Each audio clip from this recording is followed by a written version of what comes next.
They're supposed to be put Be out. out there, okay. Huh? There's candles. No, but he needs the other one. No. There's 2 boxes of candles Yeah, that yeah. have been, they're I'll in the figure it boardroom. out. I'm just scratching them, okay, I'm all Yeah. lost. We'll figure it out. There he is. No, but I want to make sure everybody takes them. If they don't wind up with one or. The way out. Those candles. Right. I have it ready, but what's my cue? Because apparently I'm the guy who needs to do these photos. Dina just MIA. She kind of told me to.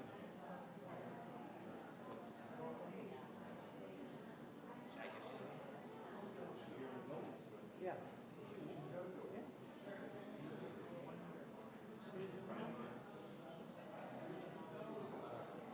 I just saw her in the office.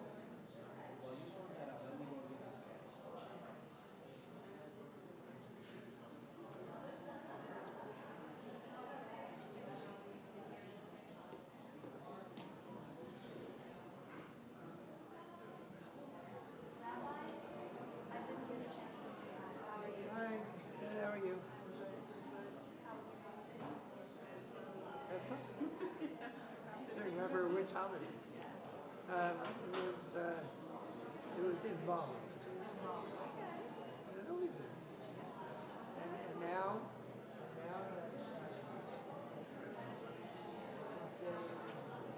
survived. Only a week, but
Good afternoon, everybody. We're going to begin in just a moment.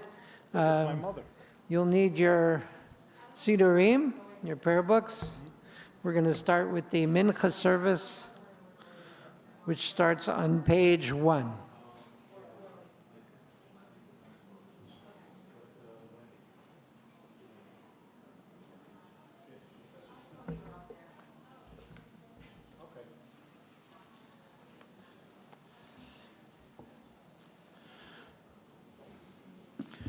אשר שבט אחד ירלו חסלה. אשרי העם שככה לו, אשרי העם שלנו. וכל יום אברכך על השם. הדר כבודך.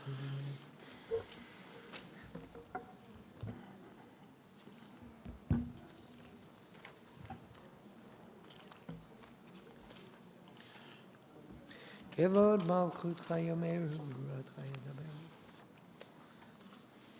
סומך על אולי לכל הנפלא זוקף לכל הכפופים.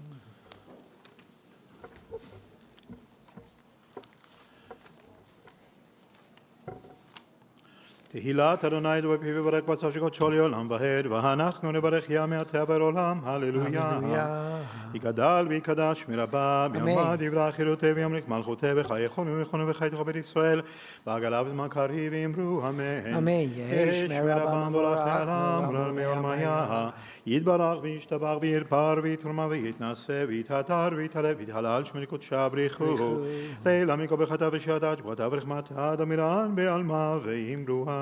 We rise on page 3B for the Amidah. We begin together. ברוך אתה אדוני אלוהינו ואלוהי אבותינו אלוהי אברהם אלוהי יצחק ואלוהי יעקב אלוהי שרה אלוהי רבקה אלוהי רחב אלוהי לאה האל הגדול הגיבור והנורא אל עליון גומל חסדים טובים וקונה הכל וזוכר חסדי אבות ומביא גואל לבני בניהם למען שמו באהבה מלך חוזר ובוגר מושיע ומגן ברוך אתה אדוני מגן אברהם ופוקד שרה אתה גיבור לעולם אדוני מחיים מתים את הרב להושיע מוריד הטל מקל חיים בחסד מחיים מתים רחמים רבים סומך נופלים ורופא חולים ומתיר אסורים ומקיים אמונתו לישני עפר מי כמוך בהגברות תמיד ומלך מלך עמית ומחיה ומצמיח ישועה ונאמן אתה לחיות מתים ברוך אתה אדוני חיי המתים. Page 4. נקדש לך בעולם שם שמודישים אותו בשם העולם ככתוב על יד נביאיך וקרא זה ואמר קדוש קדוש קדוש אדוני צבאות מלוך כל הארץ כבודו ליומתם ברוך יאמרו ברוך כבוד אדוני ממקומו ובדברי קודשך כתוב לאמור ימלוך אדוני לעולם אלוהיך ציון לדור ודור הללויה לדור ודור יהיו לך ולנצח נצחים קדושך נקדיש ושכחה אלוהינו הפינו ליומו של עולם ועד כן ועד גדול וקדוש אתה ברוך אתה אדוני האל הקדוש. Continue individually.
אלוהים צבאות שלמה שמך אני מחדדך עושה שלום למעב ועושה שלום עלינו הכל ישראל אמן.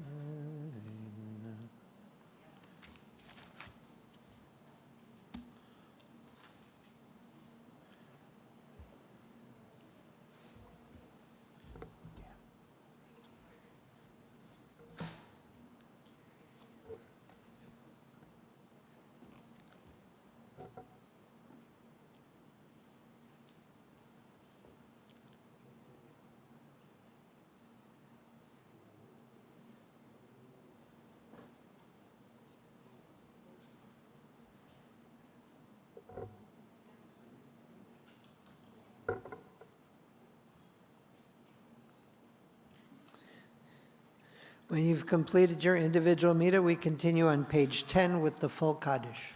יגדל ויקדש מרבה ויעמד יברח חירותי וימליך מלכותי בחייכון ובמכון וחייך בישראל בעגלה בזמן קריב אמרו אמן יהי שמרה מבורך לעולם ולעלמי עלמיה יתברך יברך וישתבח וירפא ויתומא ויתנשא ויתהדר ויתעלה ויתהלל שמי לקודשה בריחו לילה מכה וחטא ושירתה שבחתה ורחמתה דמירם ביעלמה ואמרו אמן יקבל צלות ונבואותו לכל ישראל כאדם ובכל נביא שמעיה ואמרו אמן יהי שלום רבה משמעיה וחיים עלינו וכל ישראל ואמרו אמן עושה שלום רמה ויעשה שלום עלינו וכל ישראל ואמרו אמן. Page 11. עלינו לשבח לאדון הכל לתת גדולה ליוצא בראשית שלא עשנו כגויי הארצות ולא שמנו כמשפחות האדמה שלא שם חלקנו כהם וגורלנו ככל המונם ואנחנו קוראים ומשתחווים ומודים לפני מלך מלכי המלכים הקדוש ברוך הוא שהוא נראה שמיים סדר לנו וקנו שמיים אנו שעוזב גאוונו ממוהינו הגני קו לחנן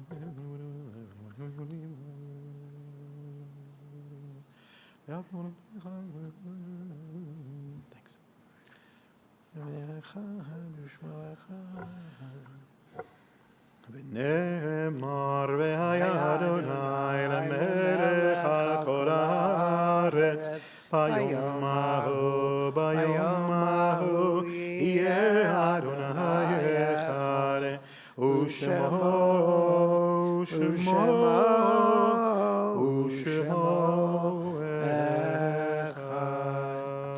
Today, all day, has been the 26th of Nisan.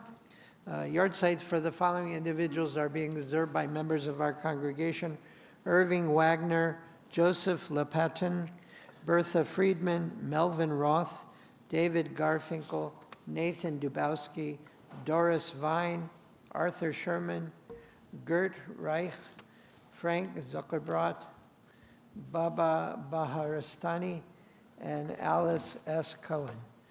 All those who are in mourning or observing yard site, please rise and join me on page 12 for the mourner's Kaddish. יתגדל ויתקדש שמי רבה בעלמא יברח חירותי וימליך מלכותי בחייכון וביומכון ובחיי לכל בית ישראל בעגלה ובזמן קריב אמרו אמן.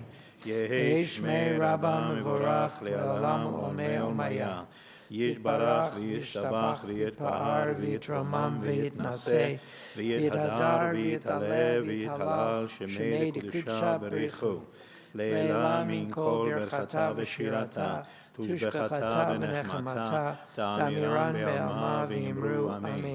יהי שלום רבה מן שמעיה וחיים עלינו ועל כל ישראל ואמרו אמן. עושה שלום במרומיו הוא יעשה שלום עלינו ועל כל ישראל ואמרו אמן.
You may have noticed that when I announced the date, it was the 26th of Nisan.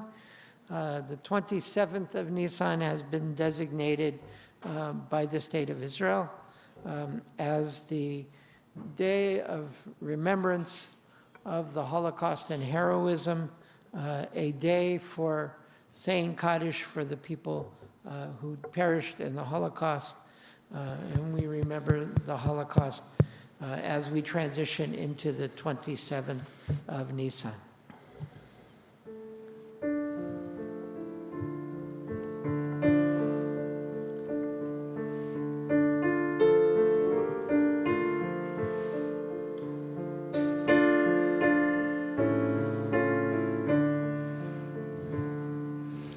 Ani מאמין, אני מאמין, אני מאמין באמונה שלמה בביאת המשיח, בביאת המשיח אני מאמין בביאת המשיח, בביאת המשיח אני מאמין. אני מאמין, אני מאמין, אני מאמין באמונה שלמה ואף על פי שיתממע עם כל זה אני מאמין ואף על פי שיתממע עם כל זה אני מאמין.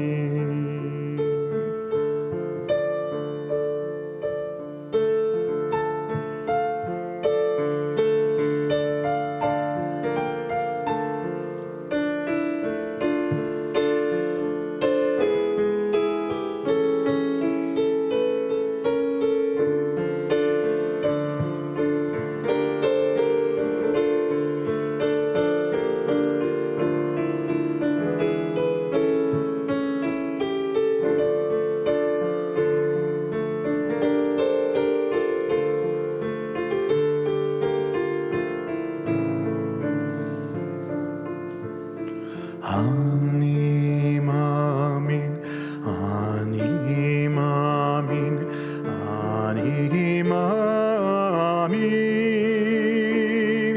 באמונה שלמה בביאת המשיח, בביאת המשיח אני מאמין בביאת המשיח, בביאת המשיח אני מאמין.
Oifen prepeček brenta fajere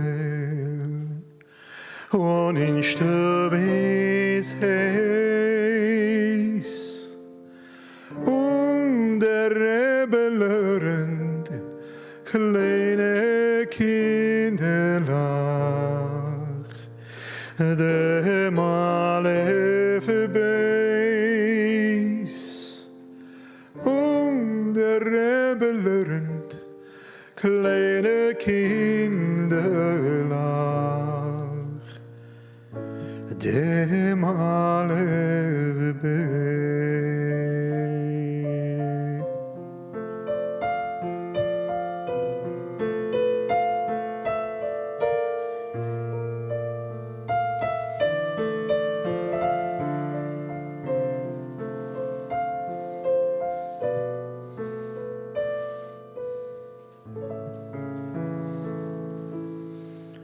Auf ein Pripetschik brennt ein Feuerl und ein Stub ist heiß. Und der Rebeller ein kleine Kinderlach, dem Aleph Beis.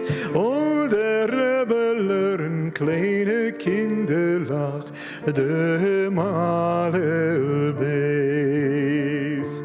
Seitje kinderlach, gedeintje taiere, posselere do. Zog je noch amol und take noch amol, komet alev, oh. Zog je noch amol und take noch amol. Komet alev,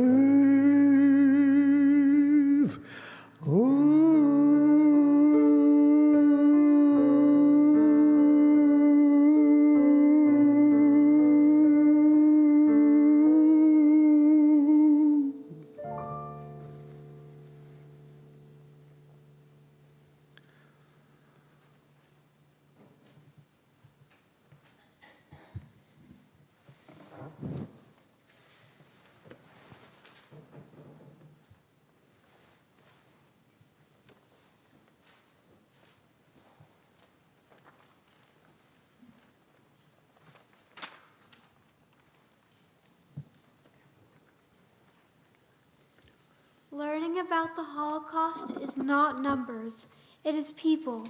Each person had a name, a favorite color, a laugh, a story unfinished. Today we pause to give space to those unfinished stories, and we promise to build a world where every child gets to grow up, dream freely, and live safely.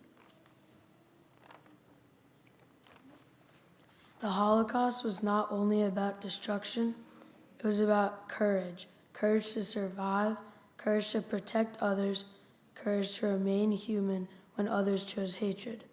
When we light candles, when we say names, when we learn the stories, we become the next link in the chain.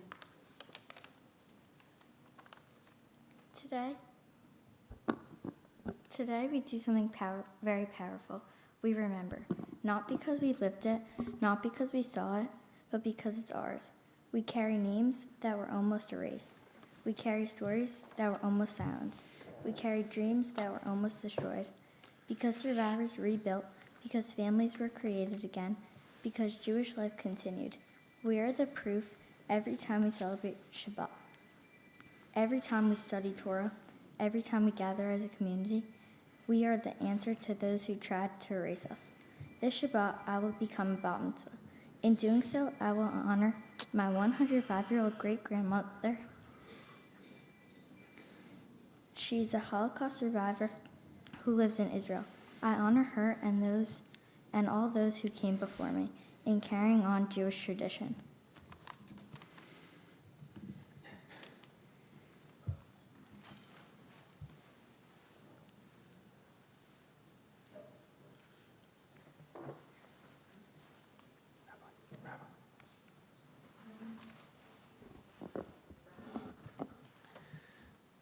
Just a couple of days ago, this past Shabbat, we read from Parshat Shmini, where the Torah tells us of the death of Aaron's two oldest sons, Nadav and Avihu, before the eyes of all the Israelites, on a day that was meant to be transcendent. These two sons had previously accompanied Moses and Aaron to commune with God and with the rest of the elders of the people. Now, however, these two are stricken with fire from before the Lord on that very day. The Torah speaks of Aaron's two younger sons, who suddenly became responsible in a way they had never anticipated. These two boys, Elazar and Itamar, are now called Banav Hanotarim, the sons remaining. Twice the Torah and Moses refer to them as the remaining sons. It's now incumbent upon them to pick up the burden of completing the ritual their brothers are no longer able to fulfill. Moses angrily tells them that they must eat this particular sacrifice. Ki kodesh kodashim hi, ve'otani tan lachem, laseit et avon ha'edah, lichaper alehem lifnei Adonai. It is the holiest of holies, and it is now incumbent upon you to bear the burden of atoning before God. As we look at the Jews of Europe and the generation of those who survived the Holocaust and realize that they are no longer here to carry out what they were uniquely able to do as witnesses, we find ourselves like Elazar and Itamar as the leftovers, as the afterthoughts, as the only ones remaining.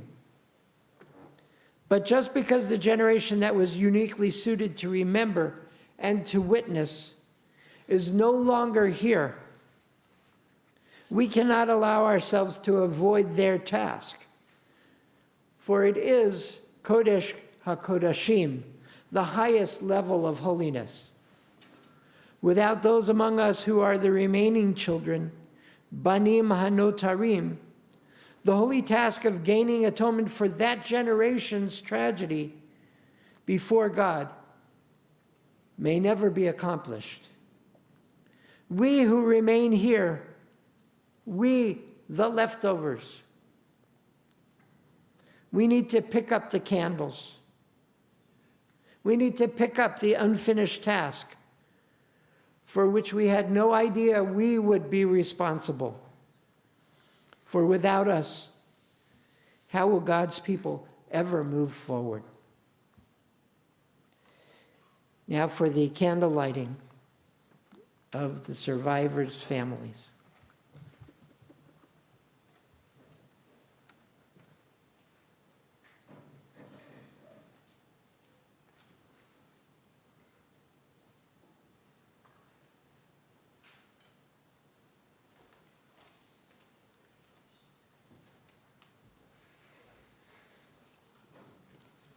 It is our duty to respect and honor those who survived. They bore witness for all those who were lost but are not forgotten. Unfortunately, this past year, we at Temple Beth Shalom lost two survivors of the Shoah. We will now honor their memories. Their children will light a candle in their memory. Esther Barnard, whose photo you see here, was born in Auschwitz in Poland. We call it Auschwitz.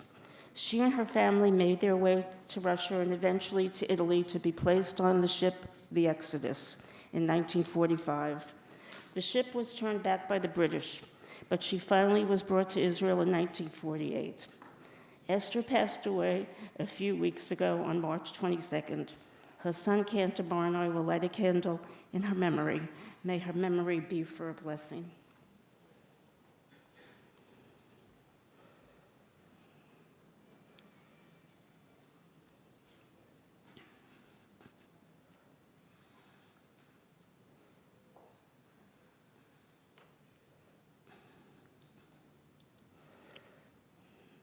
Erwin Forley.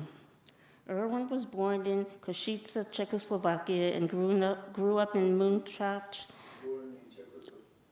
which became part of Hungary. He, along with his parents, sister, brother, and cousins, were sent to Auschwitz.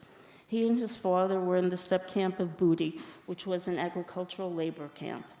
After liberation, Erwin reunited with his mother and sister in Munkac. He and his mother and sister arrived in New York in the summer of 1946. Erwin passed away on August 20th, 2025. We will now honor his memory by showing the video he had recorded for us. His daughter Diane and son Glenn will light a candle in his memory. May his memory be for a blessing. Czechoslovakia in 1927. Lived in Munkac, Czechoslovakia, later Hungary, where he had 30,000 inhabitants, out of which less than half were Jews, of which about 10% survived.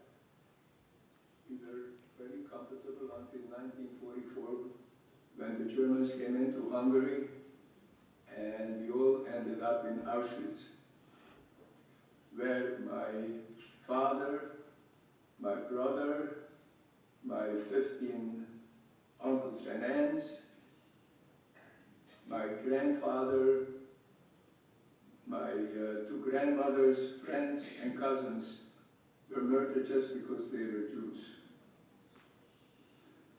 It's in their memory that I light this candle, and I was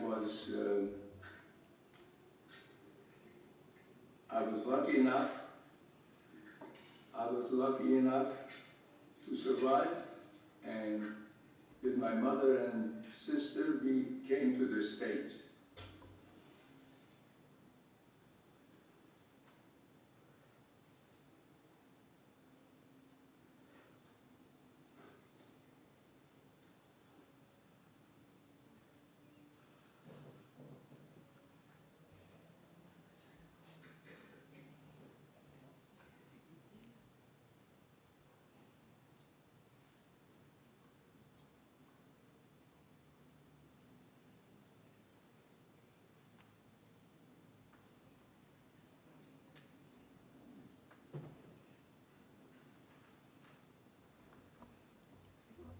Ricky Schnickerman Sapir was born in a DP camp in the outskirts of Munich, Germany.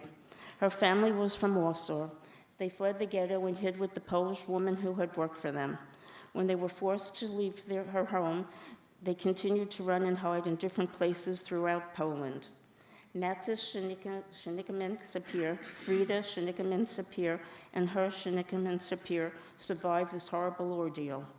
The family left the DP camp in Germany, moved to France, and left Europe in 1948 once the State of Israel was established. May their memories be for a blessing.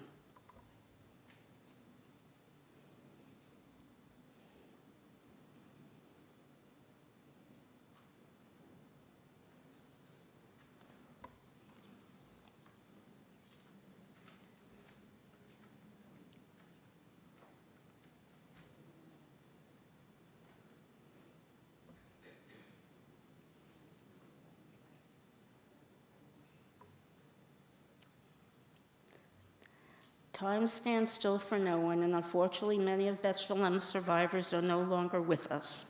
Each and every one of the 6 million Jews that perished must be remembered. They were not just numbers, not just a statistic. They were human beings, and in their memory, we will now invite children of survivors to light the remaining candles. These descendants of survivors and their families attest to the fact that we are still here, despite the Nazis' concerted attempt to eradicate us. Nathan Halegua. Nathan's parents, Oro and Joseph, were both from Salonika, Greece. They were both interred and survived Auschwitz. Meeting and marrying after their liberation, they started a family and had 3 sons. Their family has survived and continues to grow through those sons. May their memories be a blessing.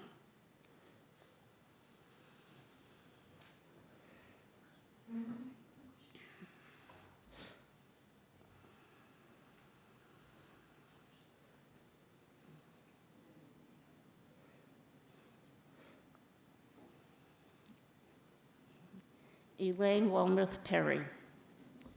Her father, Isaac Walmuth, was born in Delitzsch, Poland, to a family of Bobover Hasidim. He was one of 6 children. He was sent to the Krakow ghetto and then to Plaszow forced labor camp, and later transported to Mauthausen and Melk concentration camps, and ultimately to Ebensee concentration camp, where he was liberated in May 1945. He survived the war along with his oldest brother, Leo, who then died 2 days after liberation from typhus. Thus, he was the sole survivor of his family. He worked in a German DP camp for 2 years and then moved near Heidelberg, Germany. He left Germany in 1949 and arrived by ship in New York. Her mother, Miriam Blumberg Walmuth, was born in Lodz, Poland, to a family of Gerer Hasidim. She was one of 6 children. Her family was sent to the Lodz ghetto in March 1940, and on August 11, 1944, they were transported to Auschwitz, where Dr. Mengele made the selection. Her mother and 1 sister were sent to the work line, and the rest of her family, including her younger twin siblings, was sent to the line for the gas chamber. Her mother was sent to Birkenau and then to Christianstadt concentration camp, where she remained until February 1945, when she was forced to march for 5.5 weeks in the freezing cold and snow to Bergen-Belsen concentration camp, where she was ultimately liberated on April 15, 1945. She and her sister Eva were the sole survivors of their family. They went to Sweden, where they remained until 1949, when she made Aliyah. She lived in Tel Aviv for 10 years. After marrying, she emigrated to the U.S. in 1959. May their memories be for a blessing.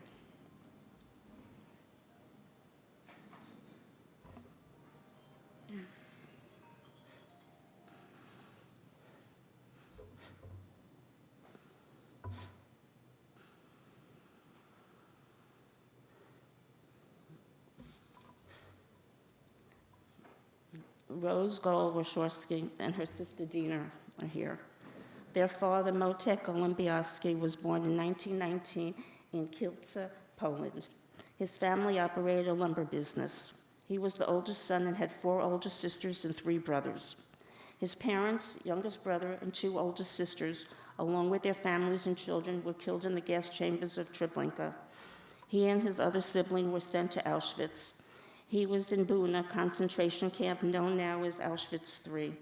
He was liberated by the British from Bergen-Belsen and reunited with 2 of his sisters and 2 of his brothers. Rose's mother, Annie Rosner, was born in Vienna, Austria in 1933. Her father was a barrister and her mom was a dentist. Rose's grandfather was sent to Dachau on Kristallnacht. Her grandmother bribed a Nazi official and bought the release of her grandfather from Dachau. She sold the fixtures of her dental practice for less than $100, and then they used that money to flee to Shanghai, China.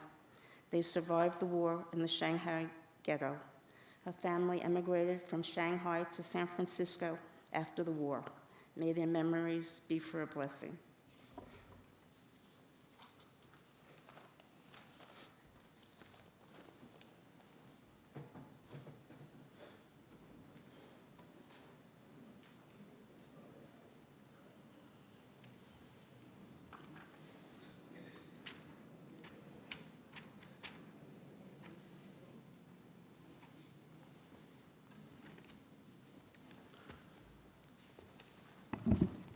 We're going to do an El Maleh Rachamim in memory of all those people that we remembered today and all those who perished in the Holocaust. If everybody will please rise.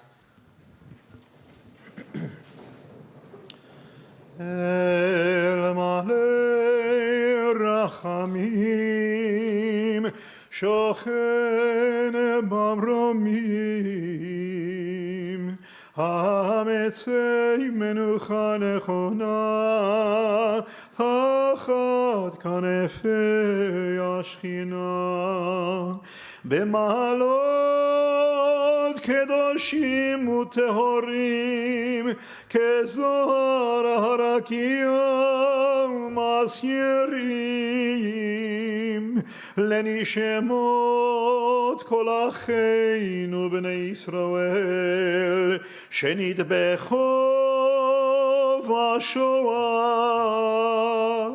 אנשים, נשים וטף,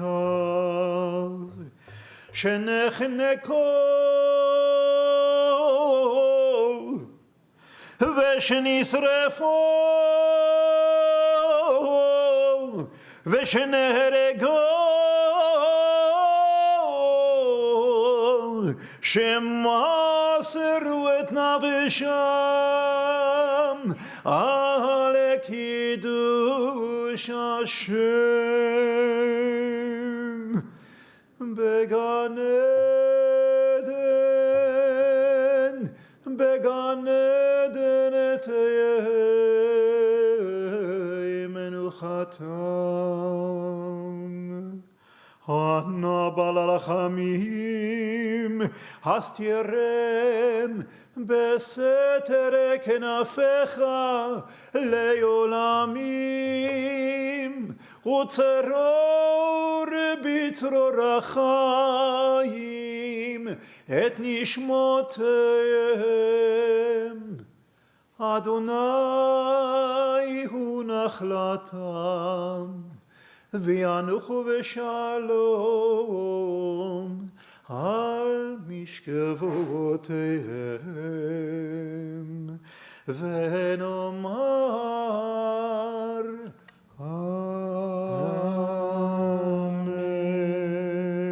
Amen. Exalted, compassionate God, grant infinite rest in your sheltering presence among the holy and the pure. To the souls of our brethren of the people Israel who perished in the Shoah, men, women, and children of the house of Israel who were slaughtered and suffocated and burned to ashes. May their memory endure and inspire deeds of charity and goodness in our lives. May their souls thus be bound up in the bond of life. May they rest in peace, and let us say, Amen. Amen. And now the mourner's Kaddish. יתגדל ויתקדש שמי רבה, Amen. בעלמא דברה חירותי וימליך מלכותי, בחייכון וביומכון ובחיי דכל בית ישראל, בעגלה ובזמן קריב ואמרו אמן. Amen. יהי שמי רבה מבורך לעלם ולעלמי עולמיה. יתברך וישתבח ויתפאר ויתרומם ויתנשא ויתהדר ויתעלה ויתהלל שמי דקודשה בריחו. לעילה מן כל ברכתה ושירתה תושבחתה ונחמתה דאמירן בעלמה ואמרו אמן. Amen. יהי שלמה רבה מן שמיה וחיים עלינו ועל כל ישראל ואמרו אמן. Amen.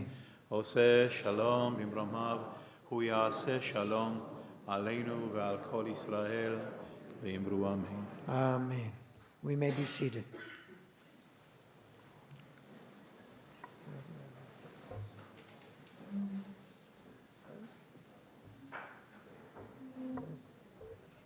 Then we have to stand up again, right? We're going to do HaTikva? Oh, okay.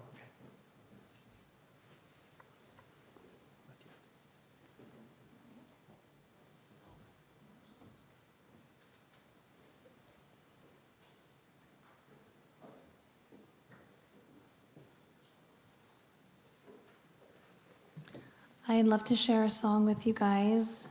This song is called Eli, Eli, and Eli, Eli means my God, my God. The song was written by Hannah Sinesh, who was a poet and freedom fighter during the Holocaust. And she wrote this song one day while walking the shore of the Mediterranean Sea.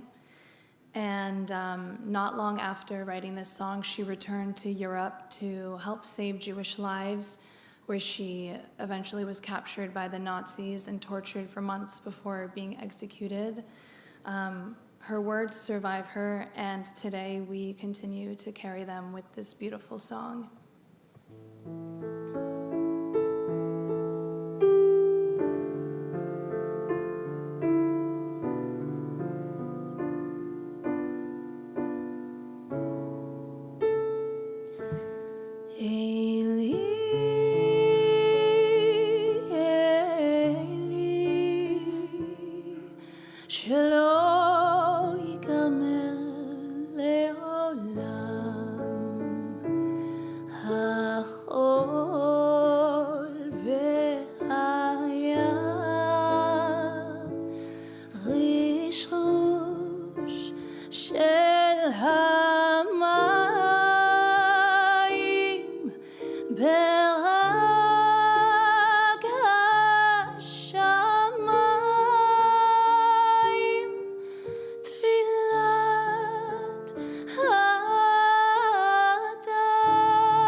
These days never end.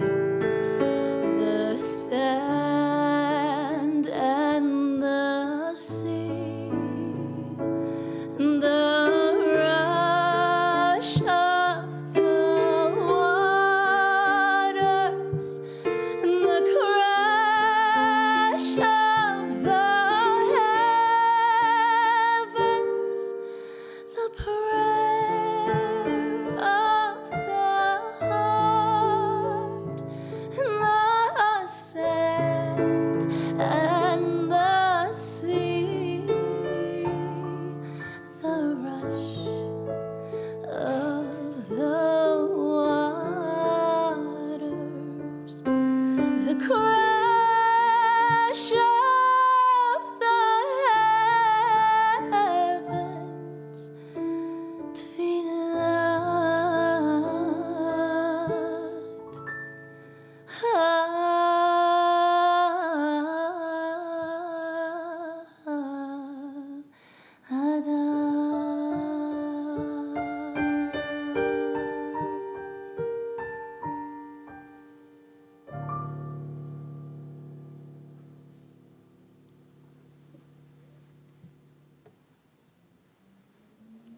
Tonight we welcome Matthew Goodman, a New York Times best-selling author. Matthew's books have received the New York City Book Award and has been the finalist in the National Jewish Book Award, the American Library in Paris Award, and the Goodreads Choice Award. And they have also been the Barnes & Noble Discover Great New Writers, Indie Next Great Reads, and the Borders Original Voices selections, and have been translated into 8 languages. His writing has appeared in the Wall Street Journal, USA Today, the American Scholar, the Harvard Review, Salon, Tablet, The Forward, Bon Appetit, and many other publications. His presentations are sought after, and he has appeared on the Museum of the City of New York, the Gotham Center for New York History, the Center for Jewish History, the National Yiddish Book Center, the Brooklyn Book Festival, the 92nd Street Y, the Museum of Washington, D.C., authors at Harborfront Center in Toronto, many bookstores, universities, and libraries. His radio and television appearances include National Public Radio's All Things Considered, The Diane Rehm Show, On the Media, Only a Game, Backstory, A Splendid Table, HuffPost Live, the British Broadcasting Corporation's Woman's Hour, the Canadian Broadcasting Corporation's As It Happens, R.T. France's L'Incontrôlable, and numerous others. Matthew has taught nonfiction writing at writers' conferences, including the Antioch Writers' Workshop, the Cape Cod Writers' Conference, and the Shostatekwa Institution. He has received fellowships from MacDowell Colony twice and the Corporation of Yaddo. Tonight, Matthew will discuss his latest book, the incredible, never-before-told story, Paris Undercover, a wartime story of courage, friendship, and betrayal, which was a finalist at the 2025 American Library in Paris Book Award and a Washington Post Notable Book of the Year. Mr. Matthew Goodman. Please, no applaud.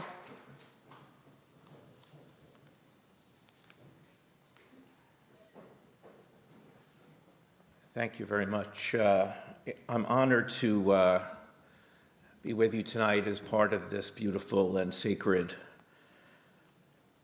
celebration of life. I'm going to talk to you a little bit. I've been asked to keep my remarks to about 20-25 minutes, and I will do so as much as I would like to go on all night. I will keep my remarks brief. I'm happy to talk further with any of you afterwards. But I want to tell you a little bit about the story that I tell in my recent book called Paris Undercover. It's a different kind of Holocaust story. It's a story that has not been told before, and it's a story that has Jewish content which had not been known until I began working on this book. It tells the story of two women named Etta Schreiber and Kate Bonfus. Etta was an American from New York. Kate was an English woman. And together they lived in Paris. They were living there in 1940, just before the German occupation of Paris. I first discovered that who they were in a brief article in the Smithsonian magazine, and I was amazed that I had not heard about these two women, because as it turns out, they were two older women. Turns out that newspaper accounts of them commonly refer to them as elderly women. I was chagrined to discover that they were 59 and 62. But these two unprepossessing older women, retired, living together in Paris, managed to create an escape line, one of the very first escape lines, that rescued and transported dozens of Allied servicemen and French resistance members out of occupied Paris to freedom.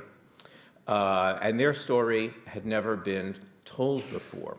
And I was fascinated by this. I was fascinated by what it took for these two seemingly conventional women to do what needed to be done at the time when it needed to be done, to risk their safety, to risk their security, to risk their lives even, to do what needed to be done to save others.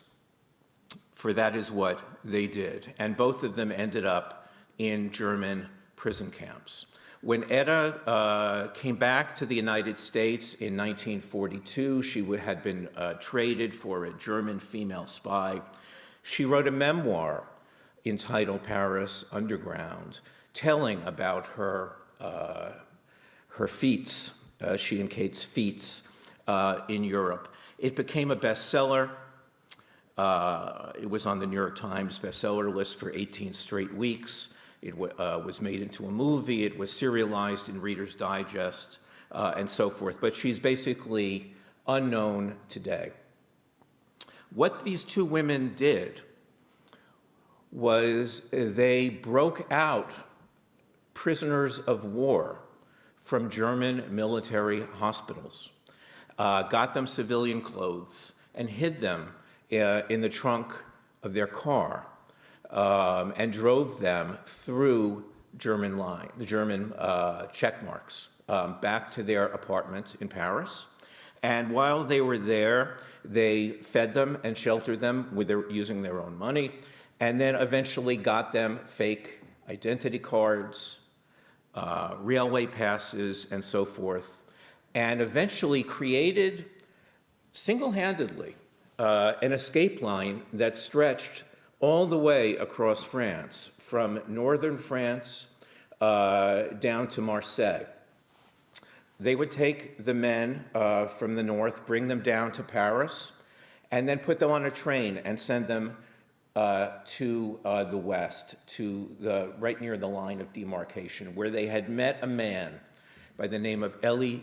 It's a name I love to say in public because this is a name that has never been spoken in the last 75 years. A.W.E. Today we might refer to him as a righteous Gentile. He was, not to put too fine a point on it, he was a peasant.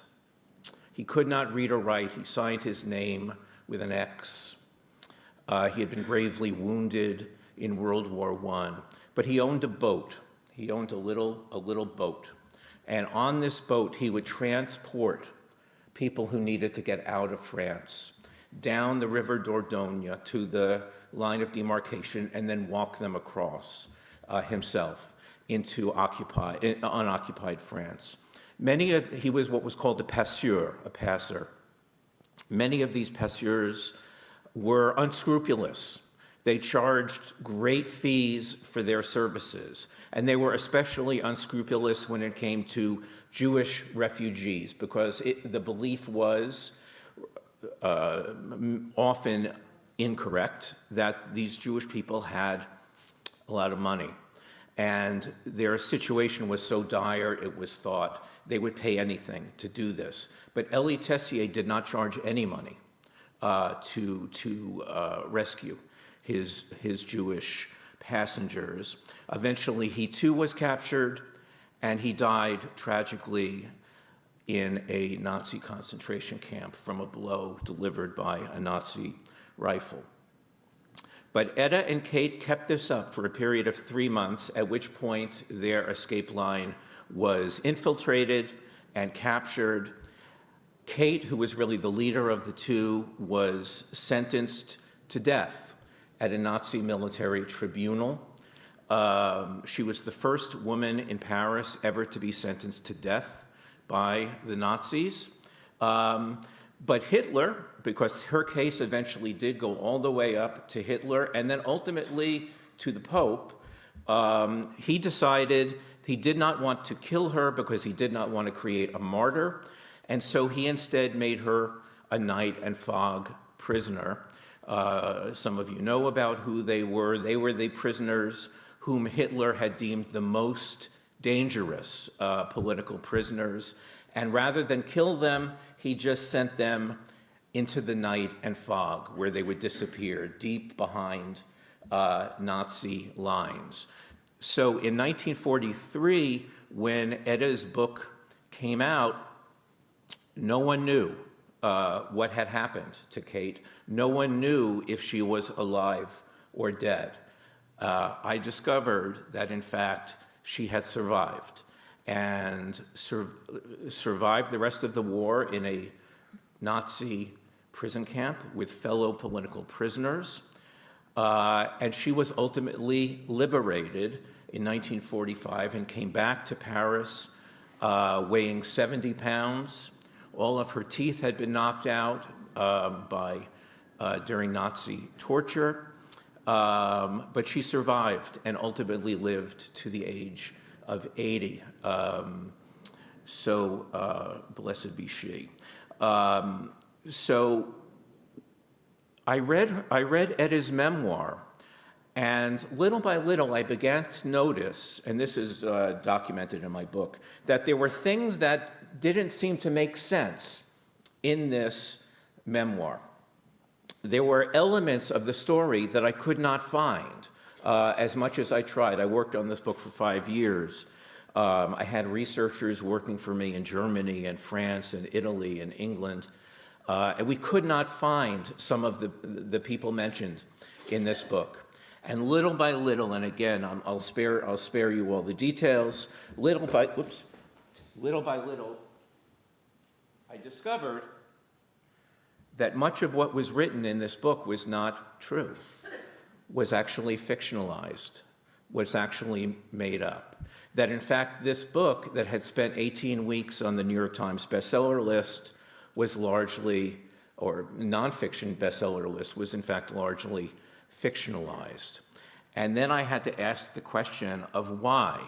Why had this book been fictionalized? And even more to the point, who had written this book? Because as it turned out, Eda Schreiber had not written this book. This book had been written by another person, a Hungarian Jewish refugee by the name of Alois Farkas. And Alois Farkas had intended this book not as a memoir, but rather as a novel. And he had been shocked to discover that the book had been published as a memoir. One of the things that had been left out of this book was the fact that Eda Schreiber was Jewish. That was never mentioned in this memoir. In fact, the very word Jewish is only mentioned 4 times in the book. This is a long book about the occupation of Paris by the Nazis, and yet Jewishness is only mentioned 4 times, and never in relation to Eda. Yet, as I ultimately discovered, and was verified to me by other members of Eda's family, Eda was Jewish on both sides of her family. Her family went back to a town in Alsace. Her grandmother had been born in the Jewish hospital of a town called Eguisheim in Alsace. Now, you would think that the fact that Eda Schreiber was Jewish, was a Jewish heroine who we do not know of. You would think that a publisher would want to include that information in the book because it will only raise the stakes that this older Jewish woman was performing all of these courageous acts under the noses of the Nazis, and yet they didn't. And so that raises the question, why did they not mention this fact? And the reason is that they wanted to sell as many books as possible in an effort to boost the morale of the American public during the war. The book came out in 1943. It was written in 1942 at a time when the ultimate outcome of the war was still very much in doubt. So they wanted this book to have as wide an audience as possible. And so they decided that rather than tell the truth about Eda, which was that she was a New York Jew, they made her out to be a kind of all-American housewife sitting on a front porch because they believed that this would have wider mainstream appeal. And so Eda, this Jewish heroine, has been lost to history ever since then. Now, why did they do this? Well, this goes back to the reality of the United States at the time of the war.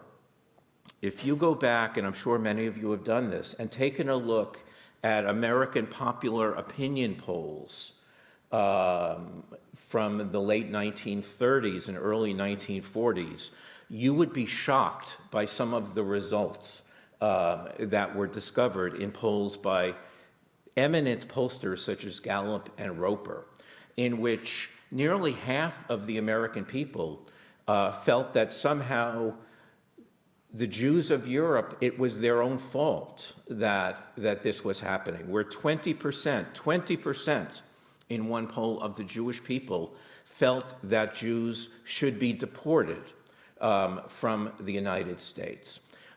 In fact, there were such high levels of anti-Semitism in America at that time that even the Roosevelt administration tried to unlink the connection between support for the war and support for the Jews of Europe. They were desperate to not have the American people believe that American boys were dying for the Jews of Europe. And even, as you know, even many of the Jewish lobbying groups of that time kept their lobbying very confidential, very sub rosa, because they too did not want to be seen as somehow a war lobby at a time when support for the war was very much ambivalent in the United States.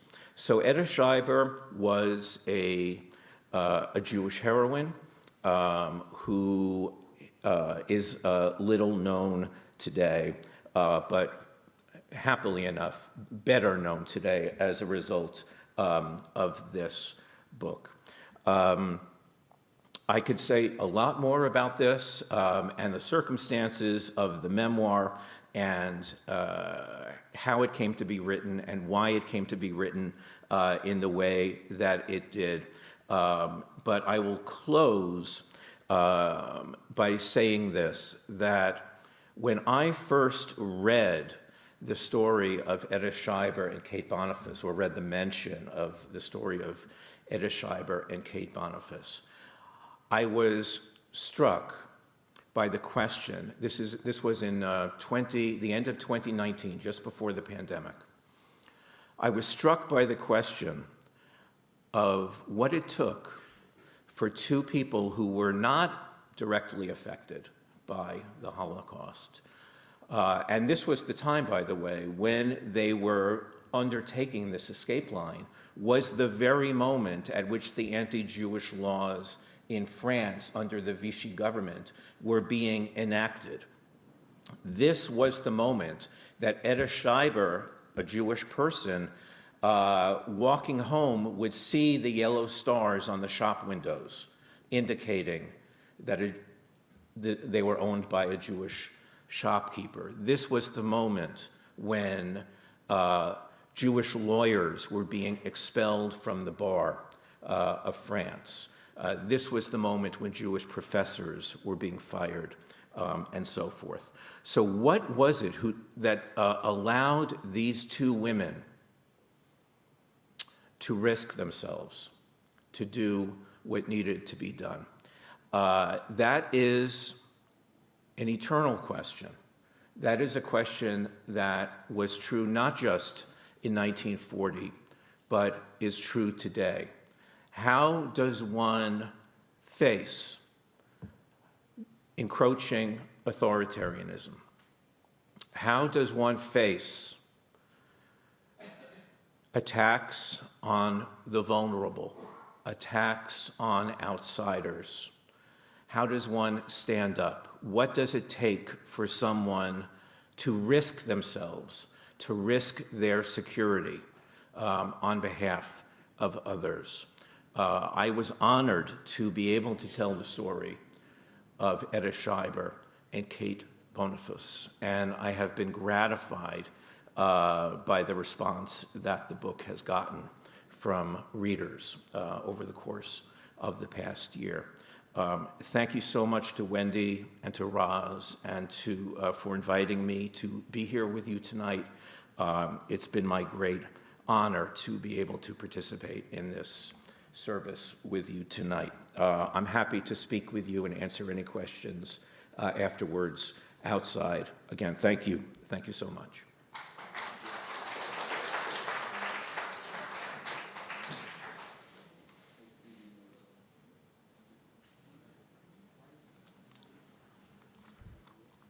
Thank you, Matthew, for the presentation and for bringing this incredible story about Eda Schreiber and Kate Bonavas to us and to the world.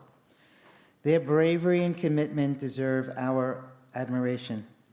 Their lessons of their also unintended consequences cannot be overlooked. These ordinary middle-class women did not accept the Nazi occupation of France. The veneer of civility did not fool them. Kate followed the teachings of Hillel and understood it was their responsibility to act. Eda too helped, and they both paid a very high price. During this time, as Matthew mentioned, most Americans were isolationists. In 1938, 48% believed what was happening to the Jews was at least partially their own fault. Does that sound somewhat familiar to what we're hearing today? Anti-Semitism, intolerance, and hatred have always existed, but since 10/7, they seem not only to be accepted, but to be encouraged on both the extreme right and the extreme left, right here in America. We cannot be fooled. We understand that anti-Zionism is indeed a form of anti-Semitism, and that the call for Palestine from the river to the sea is a call for the end of Israel, the Jewish state, and our own national identity. The Shoah happened in the most sophisticated, educated country in Europe, where Jews felt comfortable, assimilated, and successful, living an existence much like our own today. We must remember that. The perpetrators tried to erase our identity. They replaced names with numbers. On my neck, I wear a nameplate which bears the number A18119, the number that was burnt into my father's arm at Auschwitz, the number given to Hermann Jaeger when they tried to take away his humanity. Numbers have nothing. They are nothing. They can be destroyed without regret, but the victims of the Shoah were not just numbers. They were human. That is why we list their names, and we gather here today to remember them. We remember them. We honor their lives. We mourn their deaths. We will never forget. We will never let it happen again. We heard for every innocent lost in the Middle East, in Israel, Gaza, Lebanon, and beyond. We hold Hillel's words close and understand our obligations to society and ourselves. If I am not for myself, who will be for me? If I am only for myself, what am I? And if not now, when?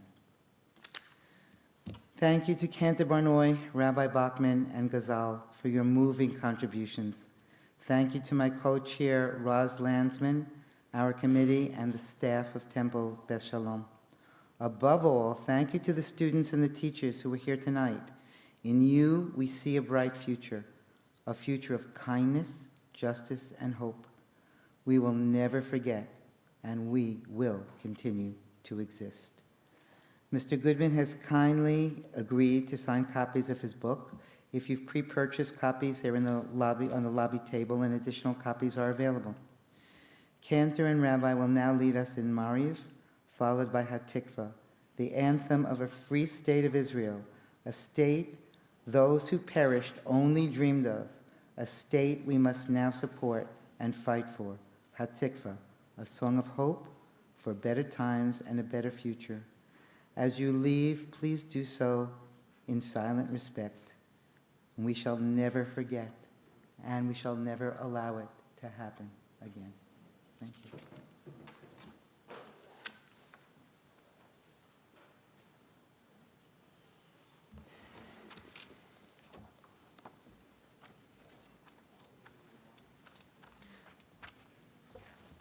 Let's turn in our Sidurim now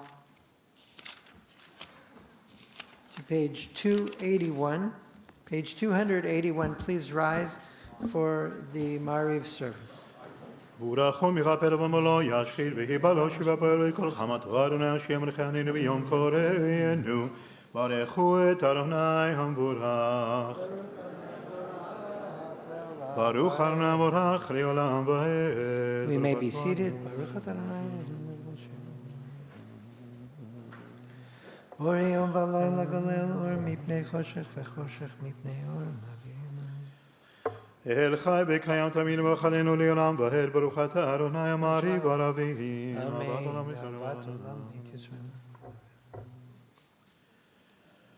כי מחיינו ורחמנו ועיינים יום ולילה ויעבדך תשמימנו לעולמים. ברוך אתה אדוני אוהב עמו ישראל.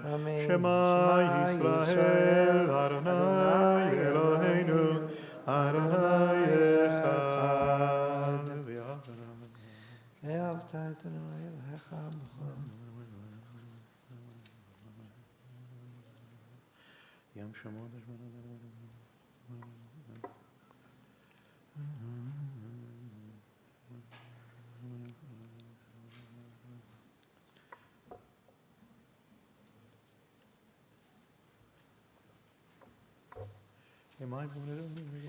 מהשמיים ויאמר אדוני משה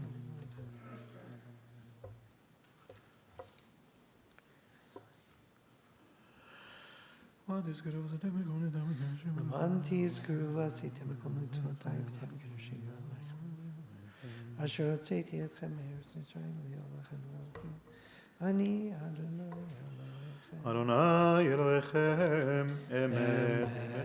באמונה כל סוף. We're in the middle of page 283.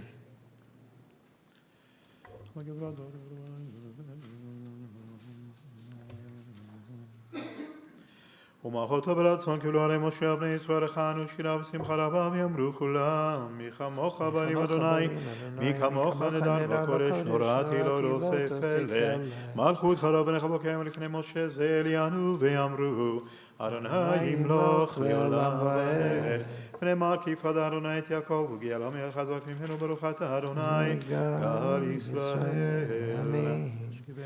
השכיבנו אדוני אלוהינו שלום.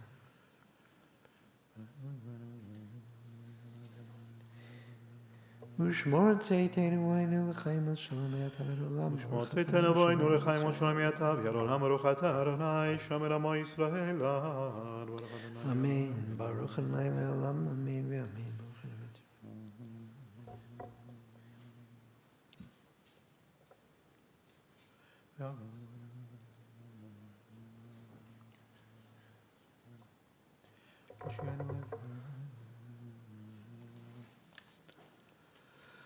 ברוך אדוני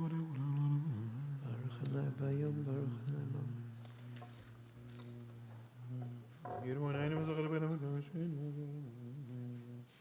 אדוני מלך אדוני מלך אדוני מלוך לעולם ועד כי המלכות שחיים מרמתים לבכבות כלי מלך ראתה ברוך אתה אדוני המלך בכבודו תמיד ימלוך עלינו לעולם ועד ועל כל מעשיו יגדל ויקדש מרבה בימיו יברח חירותי וימליך מלכותי וחייכון ומכון וחי תכבד ישראל בעגלה וזמן קריב אמרו אמן. יהי שמרבם בברך לעולם מיומיה יברך וישבח וירפר ויתמר ויתנשא ויתהדר ויתעלה ויתחלש מקודשה בריחו לילה מכל ברכתה ושידש ברכתה ונחמתה דמרה בימיו ואמרו אמן.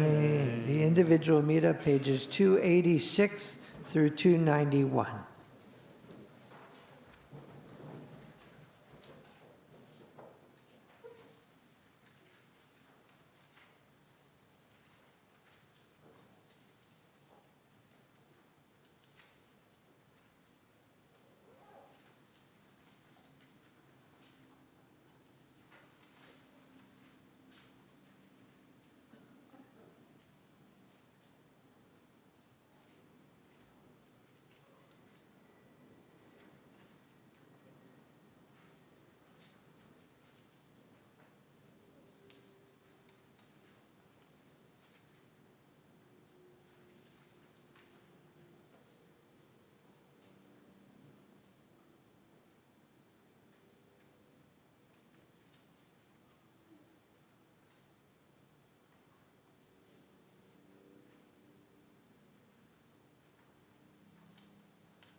Page 294, the full Kaddish. יגדל ויקדש מרבה, אמן. ויעלמד יברח חירותי וימליך מלכותי וחיי חוני וחוני וחיי תכבד ישראל, ועגליו זמן קריב אמרו אמן, יהי שמי רבה מבורך, לעולם רע מאוד היה יתברך, יברך וישתבח ויתפאר ויתרומה ויתנשא ויתהדר ויתעלה ויתהלל, שמי קודשה בריחו, לילה מכל ברכתה ושירתה שברתה ונחמתה, דמירם יעלמה ואמרו אמן, יקבל תורתו נבואתו לכל ישראל, כאדם אבוכו וישמעיה ואמרו אמן. יש למה רבה משמע וחיים עלינו כל ישראל ואמרו אמן. עושה שלום מרומה ויעשה שלום עלינו וכל ישראל ויהיה אמרו Amen. Let's turn back now to page 55. Page 55, the counting of the Omer. It's dark enough that we can actually count the Omer together. Let's read together in the middle of page 55. הנני מוכן ומזומן לקיים מצוות עשה של ספירת העומר, כמו שכתוב בתורה, וספרתם לכם ממחרת השבת, מיום אביאכם את עומר התנופה, 7 שבתות תמימות תהיינה, עד ממחרת השבת השביעית תספרו 50 יום. I'm ready to fulfill the mitzvah of counting the Omer, as it is ordained in the Torah. You shall count from the eve of the second day of Pesach, when an omer of grain is to be brought as an offering, 7 complete weeks. The day after the 7th week of your counting will make 50 days. Baruch atah Adonai Eloheinu melech haolam, asher kidshanu mitzvotav, v'tzivanu al sfira ha'omer. Look at the one after the 11th day, and let's read together. היום 12 יום שהם שבוע אחד ו5 ימים לעומר. Today is the 12th day, which is 1 week and 5 days of the Omer. Let's turn to page 51 for Aleinu. עלינו לשבח לאדון הכל, לתת גדולה ליוצא בראשית, שלא עשנו כגויי הארצות, ולא שמנו כמשפחות האדמה, שלא שם חלקנו כהם, וגורלנו ככל המונם, ואנחנו קוראים ומתרחבים ומודים לפני מלך מלכי המלכים, הקדוש ברוך הוא, שבונות השמיים הוא אלוהינו ועל הארץ מתחתנו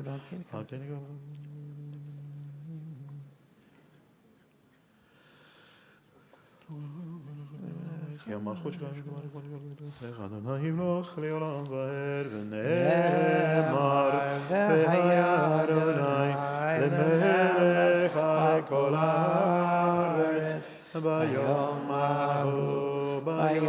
ההוא יהיה אדוני אחד ושמו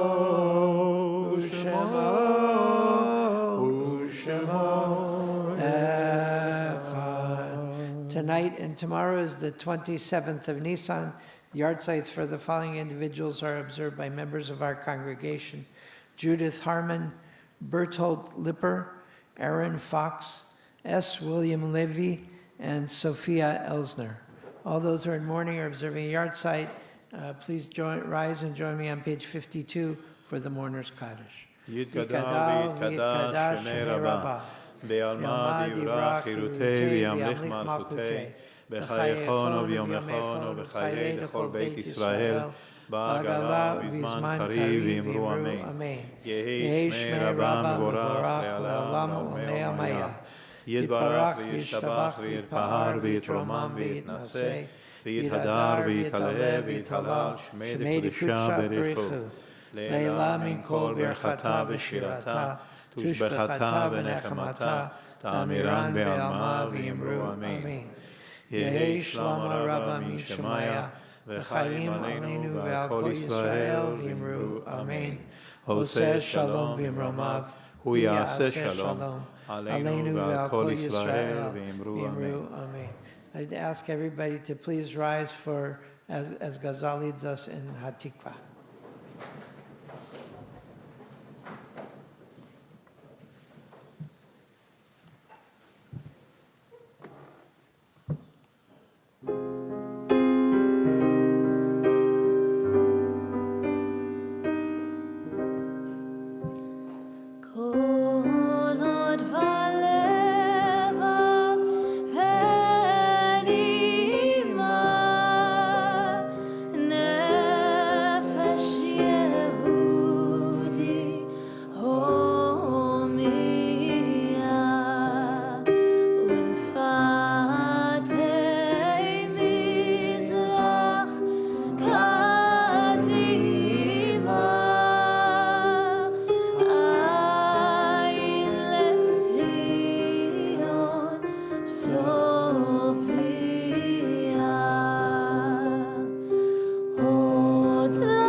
Yerushalayim.